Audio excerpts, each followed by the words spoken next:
A comunidade Narrações Imersivas está disponível.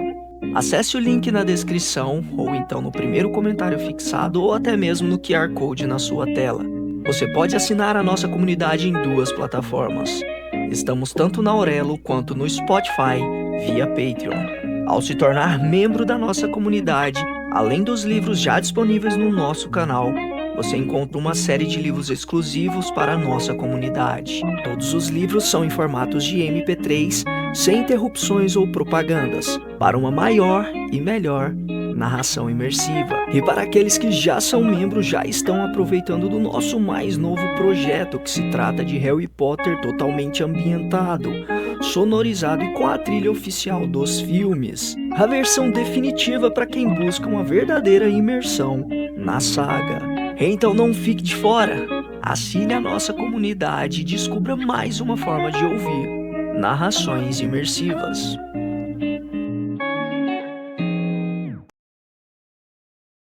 É assim que acaba, de Colin Hoover. Narrado por Isaura Jones. Capítulo 16. Quero dizer, não estou tentando ser egoísta, mas você não provou a sobremesa, Lily, resmunga Alyssa. Ah, estava tão boa. A gente nunca mais vai voltar, digo. Ela bate o pé no chão feito uma criança. Mas, não. Precisamos respeitar os sentimentos de seu irmão. Ela cruza os braços. Eu sei. Por que você foi uma adolescente cheia de hormônios e se apaixonou pelo melhor chefe de Boston? Ele não era um chefe quando nos conhecemos. Que seja, rebate ela, saindo do escritório e fechando a porta. Meu celular vibra com uma nova mensagem. Riley. 5 horas já se passaram. Faltam mais 5. Até agora tudo bem. Mão ótima. Suspiro, aliviada. Eu não sabia se ele conseguiria operar hoje, mas fico feliz porque sabia como ele estava ansioso por essa cirurgia. As mãos mais firmes de Boston. Abro o laptop e checo o e-mail. A primeira coisa que vejo é uma mensagem do Boston Globe. Abro e descubro que é de um jornalista interessado em fazer um artigo sobre a loja. Sorrio feito uma idiota e estou começando a responder quando Alyssa bate a porta. Ela abre e enfia a cabeça no vão. Oi, cumprimenta ela. Oi, respondo. Ela tamborila os dedos na porta.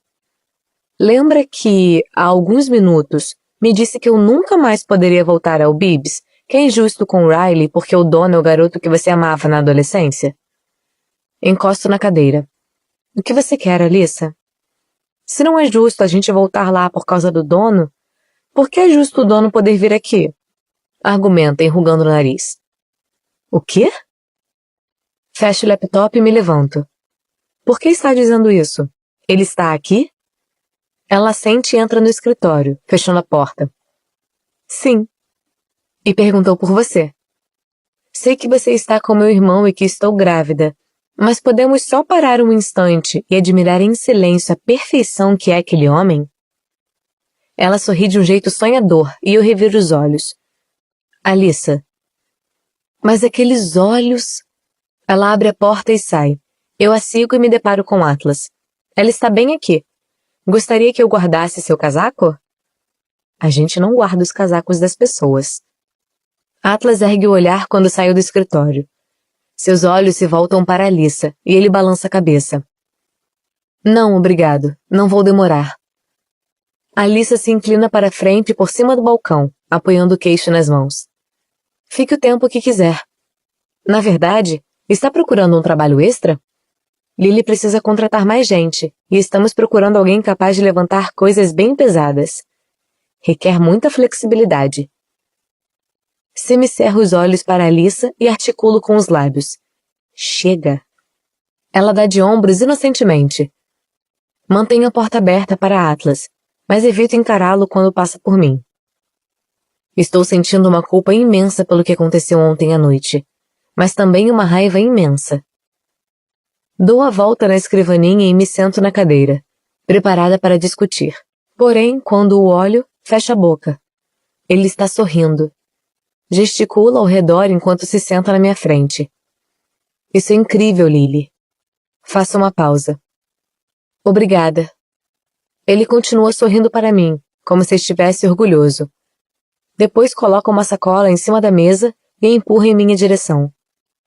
Um presente, explica. Pode abrir mais tarde. Por que ele está comprando presentes para mim? Tem namorada. E eu tenho namorado. Nosso passado já causou problemas demais a meu presente. Certamente não preciso de lembrancinhas para piorar as coisas. Por que está comprando presentes para mim, Atlas? Ele se encosta na cadeira e cruza os braços. Comprei faz 3 anos. Estava guardando caso a gente se reencontrasse algum dia. Atlas atencioso. Ele não mudou. Droga. Pego o presente e o coloco no chão atrás da mesa. Tento liberar um pouco da tensão que estou sentindo, mas é muito difícil quando sua presença me deixa tão tensa. Vim pedir desculpas, esclarece. Aceno para que ele deixe isso para lá, indicando que não é necessário. Não tem problema. Foi um mal-entendido. Riley está bem. Ele ri baixinho. Não é por causa disso que estou me desculpando, diz ele. Nunca me desculparia por te defender. Você não estava me defendendo, digo. Não tinha do que me defender. Ele inclina a cabeça, com o mesmo olhar de ontem à noite. O olhar que indica como está desapontado comigo. Sinto uma pontada na barriga. Pigarreio. Então por que está se desculpando? Ele fica quieto por um instante, contemplativo. Queria me desculpar por ter dito que você parecia sua mãe. Isso foi ofensivo. Peço desculpas. Não sei porque sempre sinto vontade de chorar quando estou com ele. Quando penso nele. Quando leio sobre ele. É como se minhas emoções ainda estivessem conectadas a ele de alguma maneira. E não sei como me desprender. Seu olhar se fixa em minha mesa. Ele estende o braço e pega 3 coisas. Uma caneta, um post-it, meu celular. Ele anota alguma coisa no post-it e depois começa a desmontar meu celular. Tira a capa e coloca o post-it entre a capa e o celular. Depois põe a capa de volta. Ele desliza meu celular pela mesa. Olho para o telefone e depois para ele. Atlas se levanta e joga a caneta na mesa. É o número de meu celular. Deixa aí escondido caso precise algum dia. Eu me contraio com seu gesto. Seu gesto desnecessário. Não vou precisar. Espero que não. Ele vai até a porta e toca a maçaneta. E sei que é minha única chance de dizer o que preciso dizer antes que ele suma de minha vida para sempre. Atlas, espere. Eu me levanto tão depressa que minha cadeira sai deslizando pelo escritório e esbarra na parede. Ele vira metade do corpo e me encara. Sobre o que o Riley te disse ontem, eu nunca... Levo a mão trêmula ao pescoço. Sinto meu coração batendo na garganta. Eu nunca disse aquilo a ele. Riley estava magoado e chateado. Então adulterou o sentido de minhas palavras de muito tempo atrás. O canto da boca de Atlas se contrai.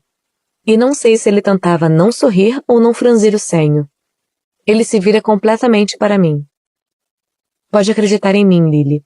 Sei que não foi uma trepada por pena. Eu estava lá. Ele sai pela porta, e suas palavras me derrubam na cadeira. Mas minha cadeira não está mais no lugar. Está do outro lado da sala, e agora estou no chão. Alice entra correndo, e estou deitada atrás da mesa. Lily? Ela dá a volta na escrivaninha e para a meu lado. Você está bem? Ergo o polegar. Estou, só não acertei a cadeira. Ela estende a mão e me ajuda a ficar de pé. O que foi que aconteceu? Olho para a porta enquanto pego a cadeira. Eu me sento e olho meu celular. Nada. Ele só queria se desculpar. Alissa suspira cheia de desejo e olha para a porta. Isso quer dizer que ele não quer o emprego? Uma coisa preciso admitir. Mesmo no meio de um turbilhão de emoções, ela me faz rir. Volte para o trabalho antes que eu diminua seu salário. Ela ri e começa a se afastar. Bato a caneta na mesa e digo: Alissa, espere. Eu sei, diz ela, me interrompendo. Riley não deve saber sobre essa visita. Não precisa me pedir. Sorrio. Obrigada. Ela fecha a porta. Estendo o braço e pego a sacola com um presente comprado 3 anos atrás. Percebo facilmente que é um livro, embrulhado em papel delicado. Rasgo a embalagem e caio para trás na cadeira. Tem uma foto de Ellen DeGeneres na capa, com o título É sério, estou brincando. Rio e depois abro o livro, suspirando baixinho quando vejo o autógrafo. Passo os dedos pelas palavras da dedicatória. Lily. Atlas pede que continue a nadar. Ellen DeGeneres. Passo o dedo pela assinatura. Depois deixo o livro em minha mesa, encostando a testa na capa, e finjo chorar.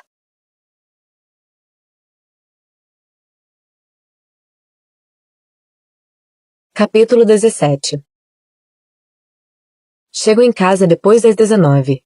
Riley ligou há 1 hora e disse que não passaria aqui hoje à noite.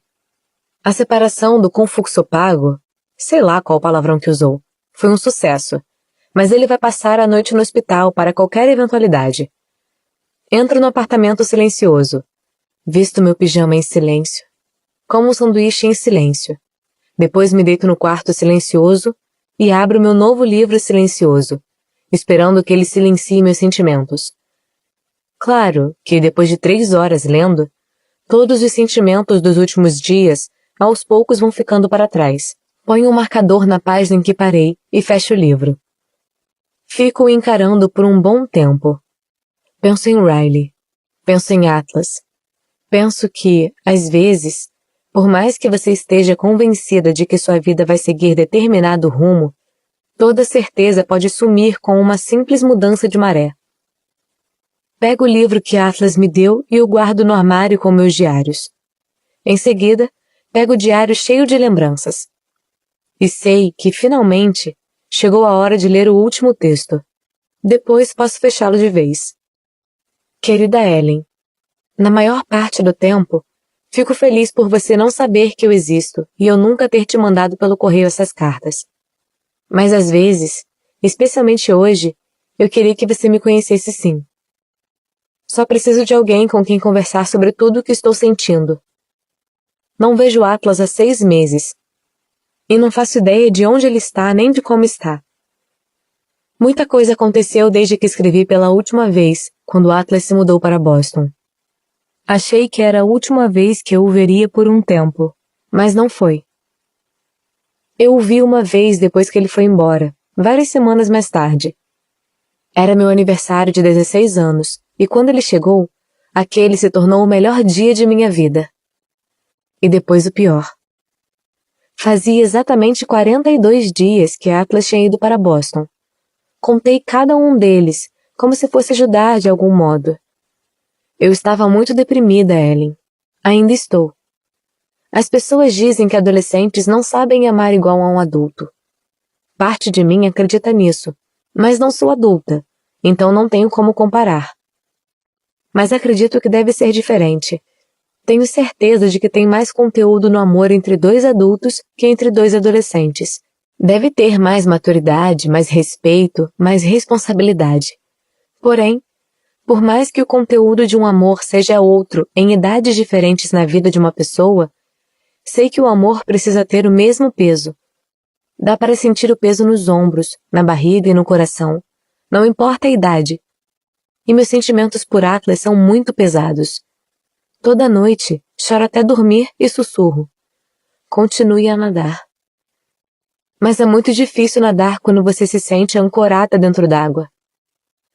Agora que parei para pensar, eu devia estar passando pelas fases do luto. Negação, raiva, negociação, depressão e aceitação. Eu estava justamente na fase da depressão na noite de meu aniversário de 16 anos. Minha mãe se esforçou para que eu tivesse um dia bom. Comprou instrumentos de jardinagem, fez meu bolo favorito e nós 2 saímos para jantar. Porém, quando me deitei na cama à noite, não consegui ignorar a tristeza. Eu estava chorando quando ouvi a batida na janela. No início, achei que tinha começado a chover. Mas depois ouvi sua voz. Pulei da cama e corri até a janela, com o coração acelerado. Ele estava parado no escuro, sorrindo para mim. Levantei a janela e o ajudei a entrar, e ele ficou me abraçando por muito tempo enquanto eu chorava. Atlas estava tão cheiroso. Enquanto o abraçava, percebi que ele tinha ganhado alguns quilos muito necessários nas 6 semanas desde que o vi pela última vez. Ele se afastou e enxugou as lágrimas de minhas bochechas. Por que você está chorando, Lily? Eu estava com vergonha de estar chorando. Já tinha chorado muito naquele mês. Deve ter sido o mês em que mais chorei na vida. Provavelmente eram os hormônios de uma adolescente misturados com o estresse de como meu pai tratava minha mãe, e com o fato de que tive de me despedir de Atlas. Peguei uma camisa no chão e enxuguei os olhos. Depois nos sentamos na cama. Ele me puxou para perto e se encostou na cabeceira. O que você está fazendo aqui? Perguntei. É seu aniversário, disse ele. E você ainda é minha pessoa preferida. E eu estava com saudade. Ele deve ter chegado antes das 22 horas, mas conversamos tanto que era mais de meia-noite quando olhei outra vez para o relógio. Não lembro sobre o que conversamos, mas lembro como me senti. Ele parecia feliz, e havia um brilho em seus olhos que eu nunca tinha visto. Parecia que ele finalmente havia encontrado seu lar. Ele disse que queria me contar uma coisa, e seu tom de voz ficou sério. Ele me ajustou para que eu ficasse no seu colo, porque queria que eu o olhasse nos olhos enquanto contava. Eu estava achando que ele ia me dizer que tinha namorada ou que ia entrar para as Forças Armadas mais cedo. Mas o que ele me disse me chocou. Falou que na primeira noite que foi para aquela casa, não o fez porque estava atrás de um lugar para ficar. Ele foi para se matar. Levei as mãos até a boca, porque eu não fazia ideia de que ele estava tão mal. Tão mal que nem queria mais viver.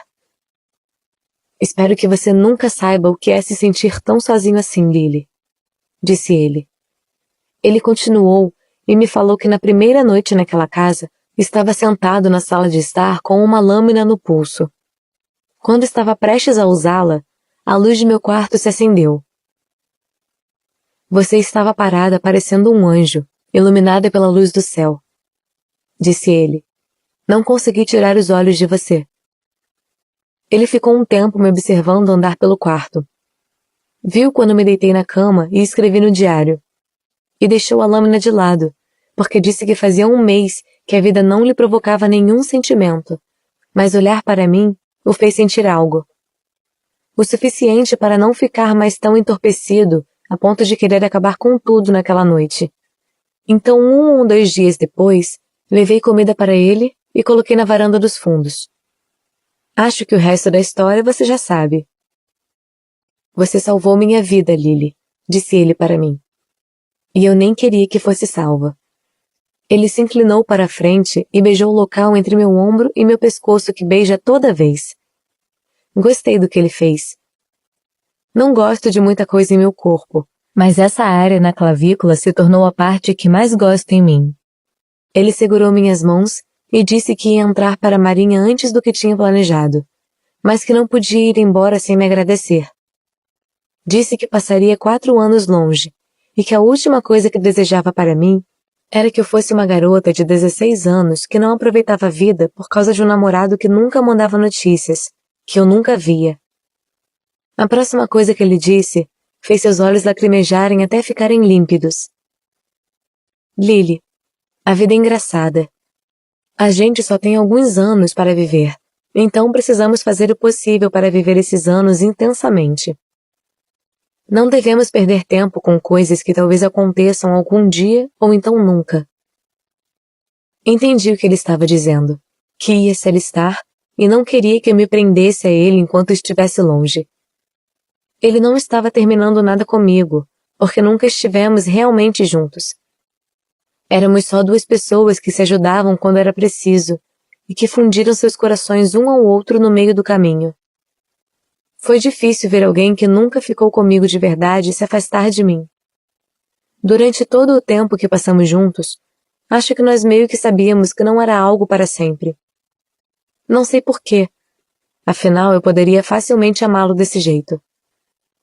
Acho que talvez em circunstâncias normais, se estivéssemos juntos como típicos adolescentes, e ele tivesse uma vida comum com uma casa, nós dois poderíamos ser esse casal.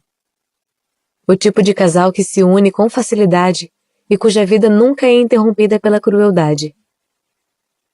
Nem tentei fazê-lo mudar de ideia naquela noite. Sinto que a gente tem uma conexão que nem os fogos do inferno quebrariam. Sinto que ele pode passar um tempo no exército e que eu posso viver mais alguns anos como uma adolescente normal, porque depois tudo vai se encaixar quando for a hora certa. Vou te prometer uma coisa, disse ele. Quando minha vida estiver boa o suficiente para que você faça parte dela, vou te encontrar. Mas não quero que fique me esperando, porque talvez isso nunca aconteça. Não gostei dessa promessa, pois significava duas possibilidades. Ou ele achava que nunca sairia vivo da marinha, ou que sua vida nunca seria boa o suficiente para mim. Sua vida já era boa o suficiente para mim, mas apenas assenti e forcei um sorriso. Se você não vier atrás de mim, eu vou atrás de você. E isso não vai ser nada bom, Atlas Corgan. Ele riu de minha ameaça. Bem, não vai ser muito difícil me achar. Você sabe exatamente onde estarei. Sorri. Onde tudo é melhor. Ele retribuiu o sorriso. Em Boston. E depois me beijou. Ellen, sei que você é adulta e sabe tudo sobre o que aconteceu em seguida. Mas mesmo assim, não me sinto à vontade contando o que fizemos nas 2 horas seguintes.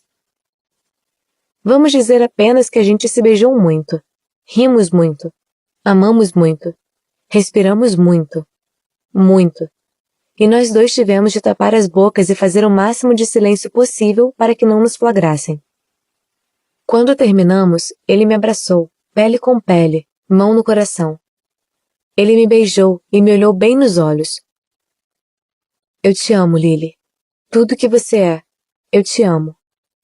Sei que essas palavras são muito repetidas por aí, principalmente por adolescentes.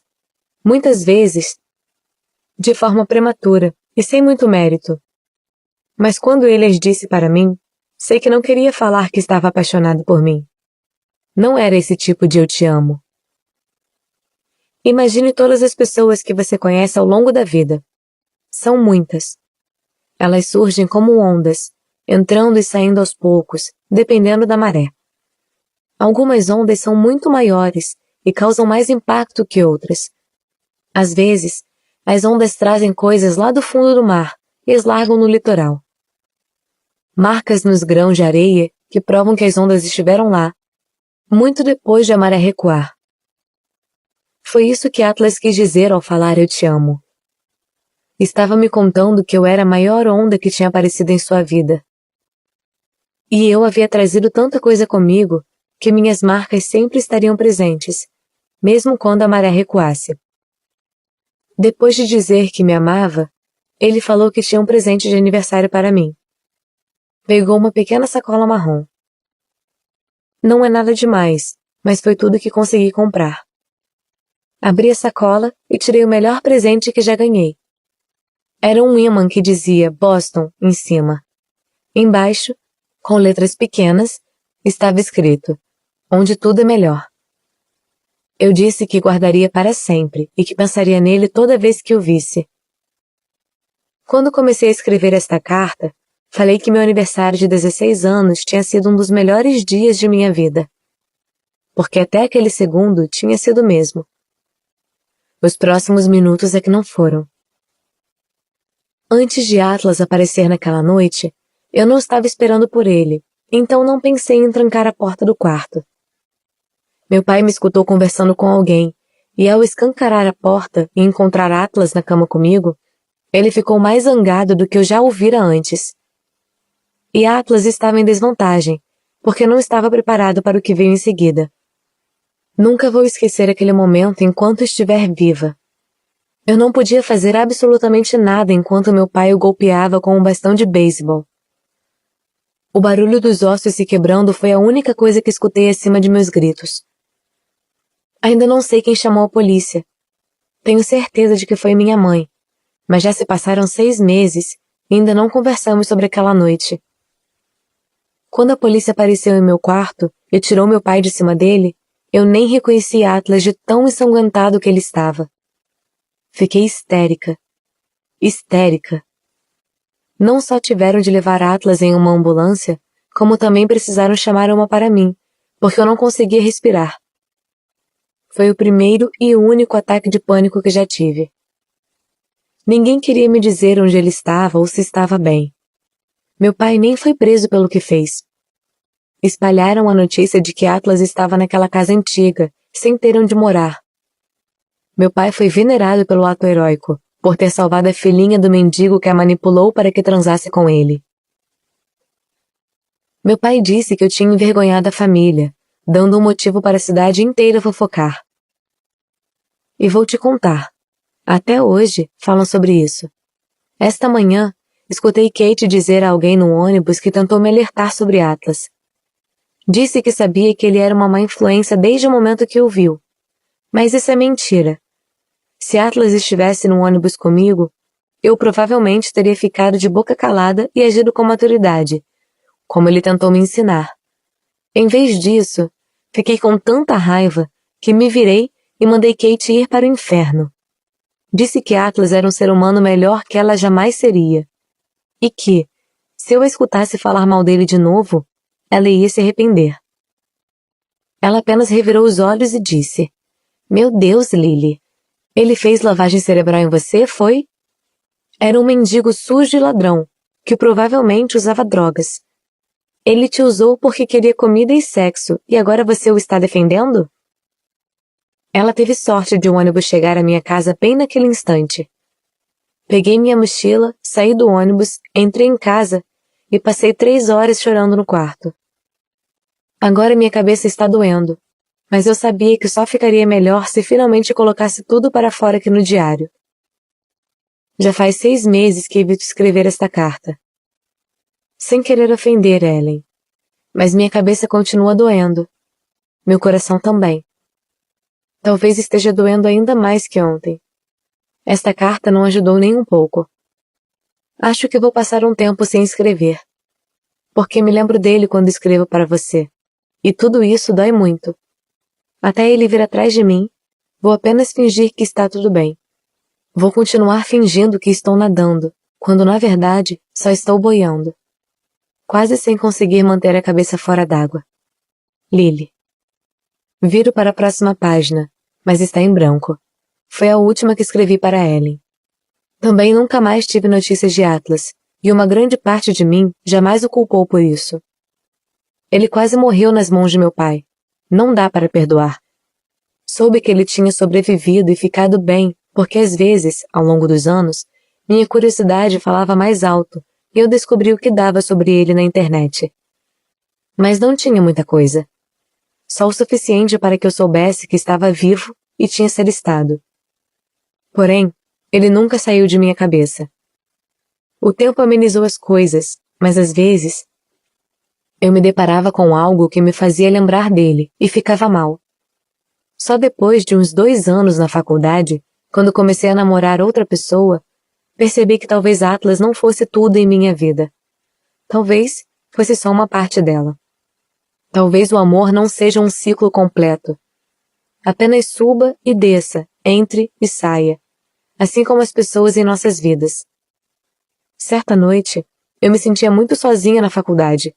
Então, fui a um estúdio de tatuagem e pedi para desenhar um coração onde ele me beijava. É um coração pequeno, mais ou menos do tamanho de um polegar, e parece muito com o coração que ele entalhou para mim em um pedaço de carvalho. Ele não se fecha totalmente no topo, e fico na dúvida se Atlas entalhou o coração assim de propósito, porque é desse jeito que meu coração se sente toda vez que penso nele. Parece que tem um buraco, deixando todo o ar sair. Depois da faculdade, acabei me mudando para Boston, não necessariamente porque esperava encontrá-lo, mas porque eu precisava ver com os próprios olhos se Boston era mesmo melhor. De qualquer jeito, não havia nada para mim em Pletória, e eu queria ficar o mais longe possível de meu pai. Apesar de doente e de não mais conseguir machucar ninguém, ele ainda me dava ânsias de escapar do Maine, então foi exatamente o que fiz. Ver Atlas no próprio restaurante pela primeira vez me causou tantas emoções que eu não sabia processá-las. Fiquei feliz por saber que ele estava bem. Fiquei feliz ao ver que parecia saudável. Mas eu estaria mentindo se dissesse que não fiquei um pouco magoada por ele nunca ter tentado me encontrar, como prometeu. Eu o amo. Ainda amo e sempre amarei. Ele foi uma onda enorme que deixou muitas marcas em minha vida. E vou sentir o peso desse amor até morrer. Já aceitei isso. Mas agora as coisas são diferentes. Hoje, depois que ele saiu do escritório, pensei muito em nós dois. Acho que nossas vidas estão onde deveriam estar. Eu tenho Riley. Atlas tem uma namorada. Ambos construímos as carreiras que sempre quisemos. Só porque não terminamos juntos na mesma onda, não significa que não somos parte do mesmo oceano. As coisas com Riley ainda são bem recentes, mas o que sinto por ele é tão intenso quanto o que eu sentia por Atlas. Ele me ama assim como Atlas me amava. E sei que se Atlas tivesse a oportunidade de conhecê-lo, perceberia isso e ficaria feliz por mim. Às vezes, uma onda inesperada surge e te suga, se recusando a cuspir para fora. Riley é minha onda inesperada da maré, e no momento estou tocando de leve em sua bela superfície.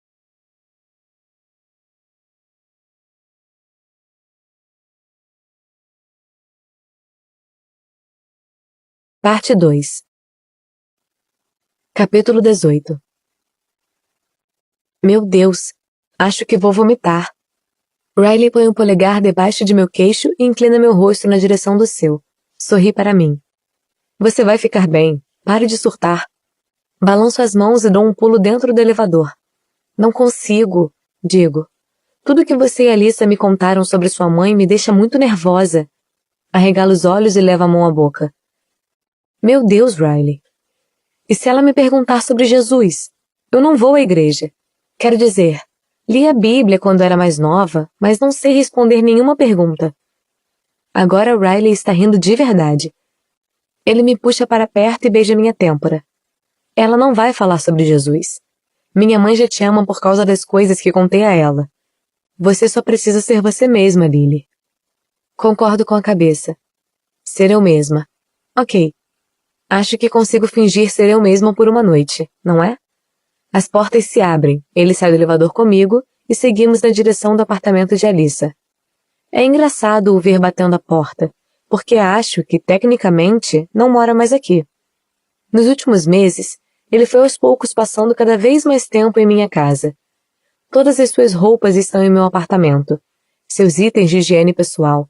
Na semana passada, ele até pendurou aquela foto minha ridícula e desfocada em nosso quarto, e realmente pareceu algo oficial a partir de então. Ela sabe que moramos juntos? Pergunto. Ela vê algum problema nisso? Quero dizer, não somos casados. E ela vai à igreja todo domingo. Ah não, Riley. E se sua mãe achar que sou uma vagabunda blasfema? Riley aponta a cabeça para o apartamento e quando me viro, vejo sua mãe parada na porta, chocada. Mãe, diz Riley, esta é Lily, minha vagabunda blasfema. Ai, meu Deus. A mãe de Riley estende a mão e me puxa para um abraço, e sua risada é tudo de que preciso para sobreviver ao momento. Lily! Exclama ela, me afastando um pouco para poder me olhar. Querida, não acho que você seja uma vagabunda blasfema. Você é o anjo que há 10 anos peço a Deus para cair no colo de Riley. Ela nos acompanha para dentro do apartamento. O pai de Riley é o próximo a me cumprimentar com um abraço. Não é de jeito algum uma vagabunda blasfema, diz ele. Bem diferente do Marshall aqui, que colocou suas garras em minha garotinha quando ela só tinha 17 anos. Ele lança um olhar fulminante para o genro, que está sentado no sofá. Marshall ri. Está enganado, Dr. Kincaid, porque foi a Alyssa que colocou as garras em mim primeiro. Minhas garras estavam em outra garota que tinha gosto de Cheetos e... Marshall se curva para frente quando Alyssa lhe dá uma cotovelada na lateral do corpo. E, como mágica, todos os meus medos desaparecem. Eles são perfeitos, normais. Dizem vagabunda e riem das piadas de Marshall. Impossível querer algo melhor que isso. 3 horas depois, estou deitada na cama de Alyssa com ela. Seus pais foram dormir cedo, culpando o fuso horário. Riley e Marshall estão na sala, assistindo a algum jogo. Estou com a mão na barriga de Alyssa, esperando sentir o bebê chutar. Os pés estão bem aqui, diz, movendo minha mão alguns centímetros. É só esperar alguns segundos. Ela está bem agitada hoje à noite. Ficamos em silêncio enquanto esperamos a bebê chutar. Quando acontece, dou um gritinho e rio. Meu Deus! Parece um alienígena! Alice entrelaça as mãos em cima da barriga, sorrindo. Estas últimas 10 semanas vão ser um inferno, diz ela. Já estou pronta para conhecê-la. Eu também. Não vejo a hora de ser tia, digo. E eu não vejo a hora de você e o Riley terem um bebê, diz ela. Eu me deito e ponho as mãos atrás da cabeça. Não sei se ele quer ter filhos. Nunca conversamos sobre isso. Não importa se ele quer ou não, retruca ela. Ele vai ter. Riley nem queria se relacionar com alguém antes de você. Não queria se casar antes de você. E sinto que um pedido de casamento deve acontecer em breve. Apoio a cabeça na mão e me viro para ela. Faz só 6 meses que estamos juntos. Tenho certeza de que ele quer esperar bem mais que isso. Não pressiono Riley a acelerar nosso relacionamento. Nossas vidas estão perfeitas como estão. E, de todo jeito, estamos ocupados demais para organizar um casamento. Então não me importo se ele quiser esperar mais tempo. E você? Insiste Alyssa. Aceitaria se ele te pedisse em casamento? Eu rio. Está brincando? Claro que sim. Eu me casaria com ele hoje mesmo. Alyssa olha por cima de meu ombro para a porta do quarto. Ela comprime os lábios e tenta conter o sorriso. Ele está parado na porta, não é? Ela sente. Ele escutou o que eu disse, não foi? Ela faz que sim de novo. Eu me deito na cama e olho para Riley, apoiado no batente da porta com os braços cruzados. Não sei o que está pensando depois de ouvir o que eu disse. Exibe uma expressão tensa, maxilar cerrado, os olhos semi-abertos focados em mim. Lily, começa ele, firme. Eu me casaria com você agora. Suas palavras me fazem abrir o maior sorriso envergonhado. Em seguida, escondo o rosto com um travesseiro. Puxa, obrigada, Riley. Digo, minhas palavras abafadas pelo travesseiro. Que meigo, comenta Alyssa. Meu irmão é mesmo um fofo. O travesseiro é puxado de mim, e Riley está parado a meu lado, segurando-o.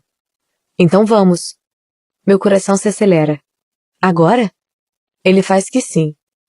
Tirei o fim de semana de folga porque meus pais estão aqui.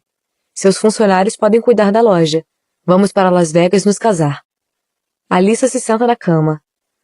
Não pode fazer isso, avisa ela.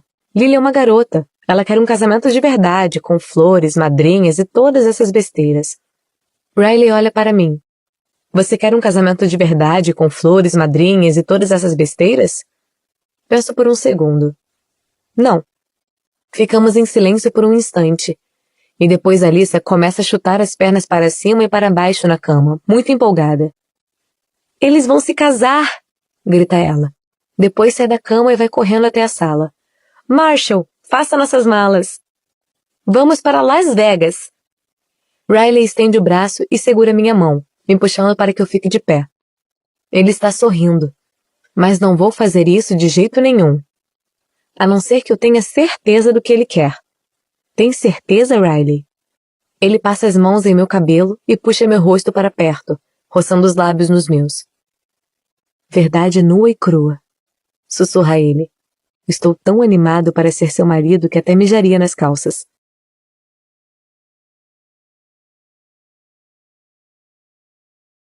Capítulo 19. Já se passaram 6 semanas, mãe.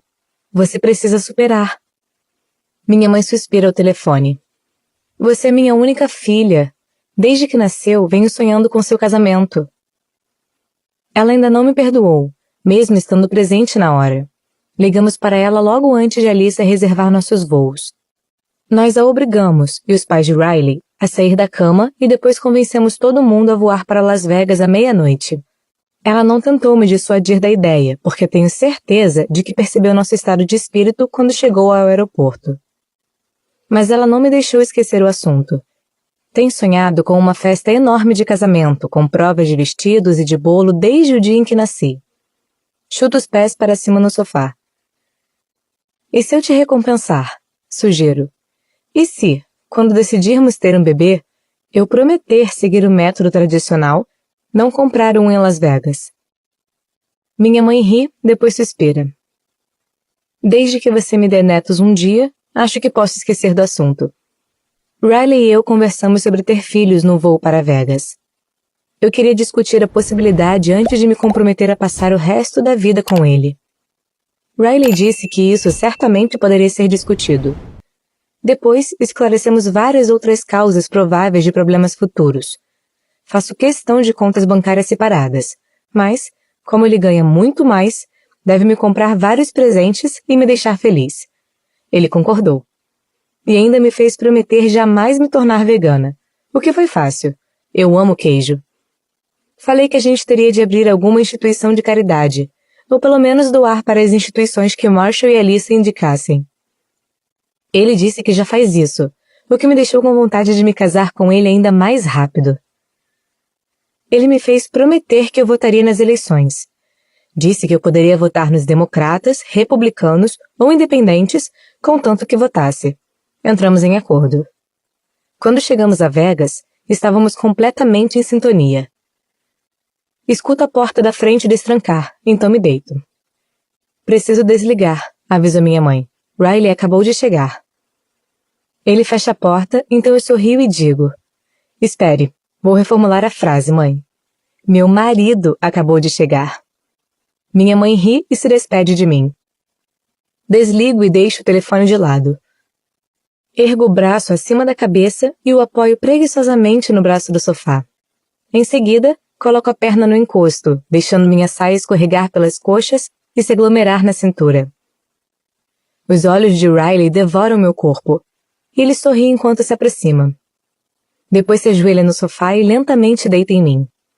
Como está minha esposa? Sussurra ele, dando beijos ao redor de minha boca. Ele pressiona o corpo entre minhas pernas e eu deixo minha cabeça tombar para trás enquanto ele beija meu pescoço. Isso é que é vida. Nós trabalhamos quase diariamente. Riley trabalha o dobro de horas que eu. E só 2 ou 3 vezes por semana estou acordada quando ele chega. Porém, nesse caso, costumo exigir que passe tais noites dentro de mim. Ele não reclama. Riley escolhe um ponto em meu pescoço e o domina, beijando-o com tanta força que chega a doer. Ai! Ele se abaixa, ainda em cima de mim, e murmura contra meu pescoço. Vou deixar um chupão em você, não se mexa. Eu rio, mas concordo. Meu cabelo é comprido o suficiente para esconder, e jamais ganhei um chupão. Seus lábios continuam no mesmo lugar, chupando e beijando até eu parar de sentir dor. Ele pressiona o corpo no meu, se avolumando dentro do uniforme. Mexo as mãos e puxo sua calça o suficiente para que ele possa entrar em mim. Riley continua beijando meu pescoço enquanto me possui no sofá. Ele tomou uma ducha primeiro, e assim que terminou, eu entrei. Achei melhor nos livrarmos do cheiro de sexo antes de jantar com Alyssa e Marshall. A bebê chega em algumas semanas, então Alyssa está requisitando nossa companhia sempre que possível. Ela está preocupada, com medo do impacto em nossa vida social quando a bebê nascer. Mas sei que isso é ridículo. Vamos passar a visitá-los mais. Já amo minha sobrinha mais que eles dois. Ok, talvez não, mas quase. Tento não molhar o cabelo enquanto me enxago, porque já estamos atrasados. Pego a gilete e encosto na axila quando escuto um estrondo. Paro. Riley? Nada. Termino de me depilar e depois tiro o sabão. Mais um estrondo. Mas o que ele está fazendo? Fecho a torneira, pego uma toalha e a enrolo no corpo. Riley! Ele continua sem responder.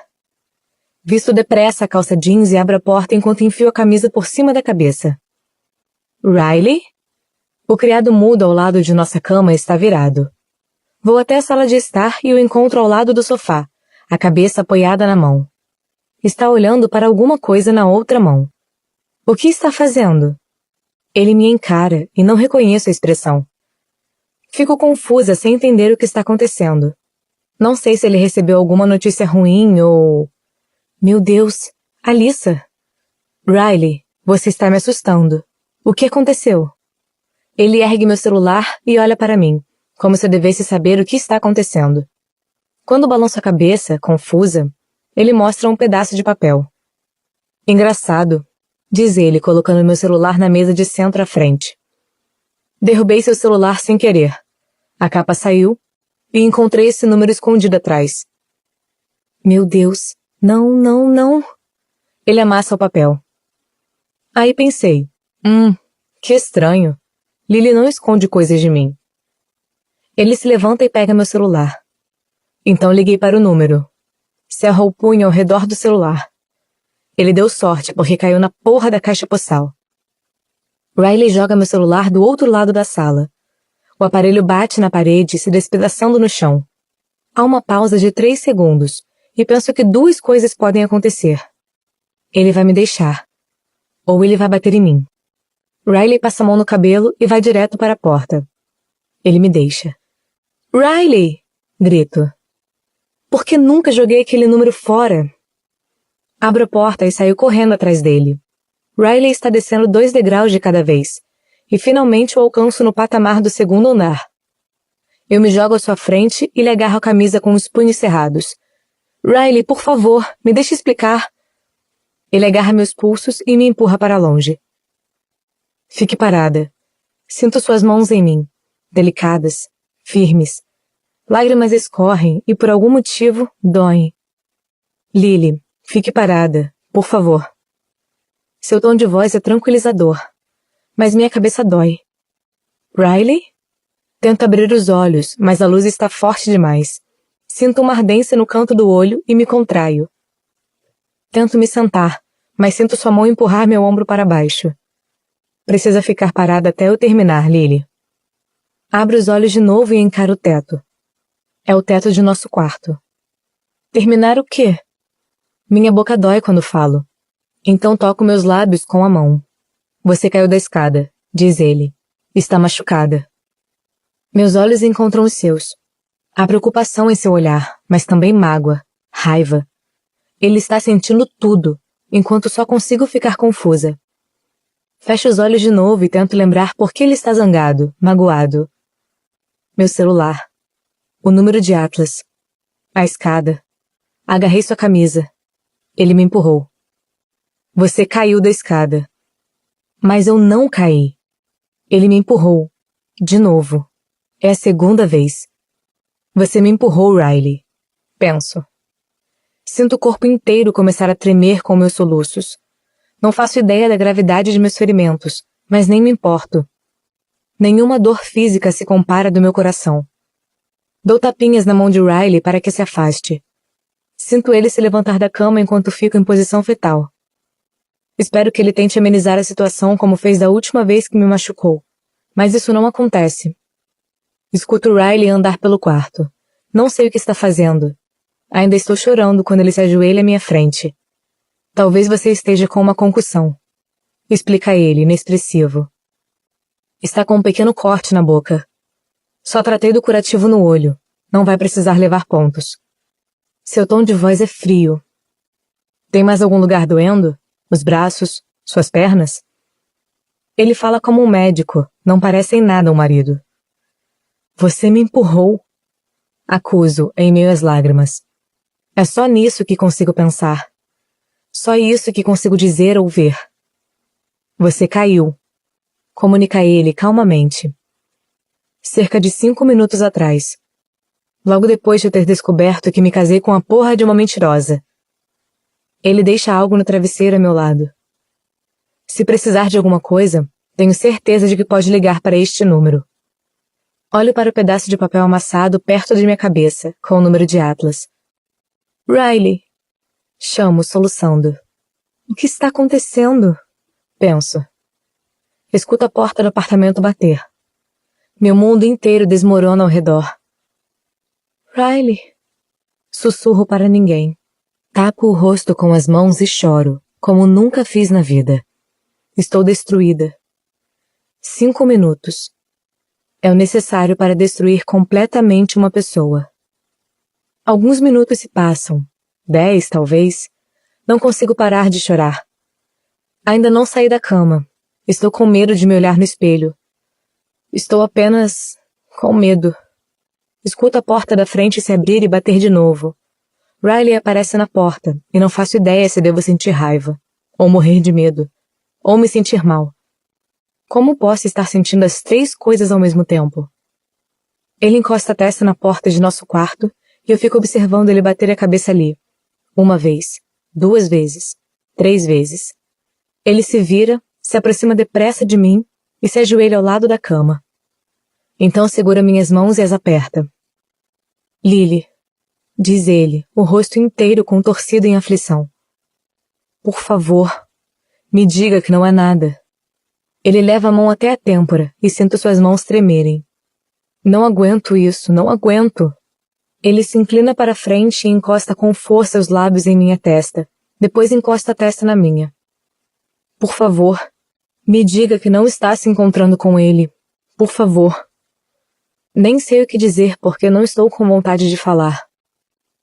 Ele continua se encostando em mim, segurando firmemente meu cabelo com a mão. Está doendo tanto, Lily. Eu te amo tanto. Balanço a cabeça, querendo que a verdade saia de mim para que ele perceba o grande erro que cometeu. Até esqueci que o número estava lá. Sussurro. No dia seguinte à briga no restaurante, ele passou na loja. Pode perguntar a Alyssa. Ele só ficou 5 minutos. Pegou meu celular e colocou o número de seu telefone dentro da capa porque não acreditava que eu estava segura com você. Eu esqueci que o tinha, Riley. Nunca sequer olhei para esse papel. Ele solta o ar, trêmulo, e começa a balançar a cabeça, aliviado. Jura, Lily? Jura por nosso casamento, por nossas vidas e por tudo que é. Não fala com ele desde aquele dia?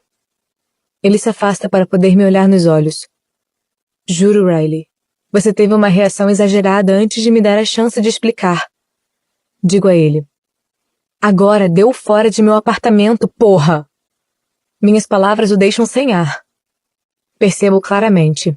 Ele se encosta na parede e me encara em silêncio, chocado. Lily, sussurra ele. Você caiu da escada. Não sei se ele está tentando me convencer ou se convencer. Deu fora de meu apartamento. Repito, com calma. Ele continua paralisado. Eu me sento na cama. Levo a mão imediatamente ao olho que está latejando. Ele se levanta do chão. Quando dá um passo à frente, eu recuo na cama. Você está machucada, Lily. Não vou te deixar sozinha. Pego um dos travesseiros e o jogo em Riley, como se pudesse machucá-lo. Sai daqui! Grito. Ele pega o travesseiro que joguei. Agarro o outro, fico em pé na cama e começo a lhe bater enquanto grito. Sai daqui! Sai! Sai! Jogo o travesseiro no chão depois que a porta do apartamento bate. Vou correndo até a porta e passo o ferrolho. Volto correndo para a cama e me jogo ali. A mesma cama que divido com meu marido.